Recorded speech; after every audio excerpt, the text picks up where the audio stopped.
Hi, I'm Robert Dunigan. I'm Senior Vice President of Shared Services for Four Seasons Hotels and Resorts. We have 95 hotels across 37 countries, and I'm in charge of developing and deploying various shared service models across multiple functions in our company. Thank you, Robert, for joining us. Now, as a follow-up to your session, you spoke about providing your SSE team the tools in order to do their job and provide service up to customer expectations, such as live courses by senior management, an online learning portal, as well as the opportunity to have fireside chats with you. How do you achieve the balance of push and pull with the SSE team to ensure they proactively use these tools on a regular basis? It's an interesting question. Because of the distances involved, I only get to visit face-to-face with the offshore teams once or twice a year. So the time together has to be quality time. We have a number of different things, ranging from online video sessions that are delivered by some of our senior executives within the company that tend to be more about the soft factors, the non-tangibles, about service attitude, about customer service and approach. And then when I do go to visit, I take time to meet with the team leads and talk to them and let them ask questions and exchange information openly. And then we pepper them with all sorts of things. They have audio-visual things. They have tools and pictures and posters and pens and books, just as if they were team members in our hotels. So we can feed all that stuff to them if we want. But in order, to get to your question about push-pull, my push is to get the curiosity within them so that they will pull themselves toward looking and learning. No, that's a great way of balancing it. One of the things you mentioned consistently across your travels is the sentiment that when something goes right, the frontline service gets the credit, but when it goes bad, it's the fault of the SSE. What has been your resolution for this? That's an interesting one also. You have to be very careful to avoid overusing a comment such as, well, when you did it yourselves, you made mistakes too, because it sort of turns into a juvenile kind of a schoolyard response to everything. So the reality is, properties did make mistakes when they were doing things locally, but you don't need to rub that in their face.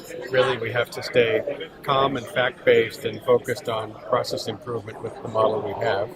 So, yeah, we make mistakes and we'll correct them and learn from them and move on. There's nothing to be gained from fighting about it. Now, moving into your session, you had spoken about change management. Obviously, buy-in for change management is one of the most challenging things to achieve.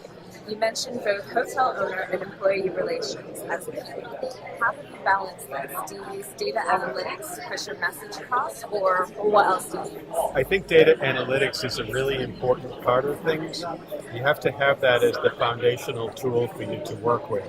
I think it's really important to avoid being a data-driven, data-spouting bean counter. So you need the information to arm yourself. But the magic, I think, in handling change management is to understand the needs and desires of the various stakeholders, whether it's the owners and asset managers that own the assets in the business, whether it's the managers that execute and operate our hotels, or whether it's the employees in the areas that are in scope. So understanding their needs, sensitivities and drivers, I think, is the key, and then you use the data to form the foundation. That is something everyone needs. Now, you did mention something about service to cash next year. Tell me more about that and the type of strategy that you're planning to have as it relates to your business. Interesting, as we climb the value chain, we move a little bit away from transactional into a hybrid of transactional plus some expertise on it. So on the front end of it, the credit decision and approval and granting cycle, I think, is one distinct component. The back end of the cycle, which is the post-event or post-stay collection effort, is another important part of the cycle. And then in the middle, we can't forget about the touch point with the customer, which is the on-site part of the guest stay. So we're going to be developing a model that lets us leverage the brilliance on the front end and concentrate the knowledge, transactionalize the back end with the collection part, and maintain the service differential on-site, which is the customer touch point. Well, that sounds really exciting.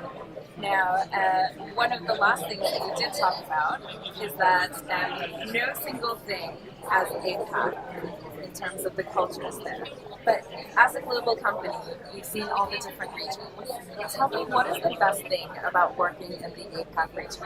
Wow, that's a broad question. APAC for us is fascinating. One of the best things is being able to be in and deal with and stay in some of these fabulous hotels, from the iconic Four Seasons in Hong Kong, for example, to the high-end tented elephant camp up in northern Thailand.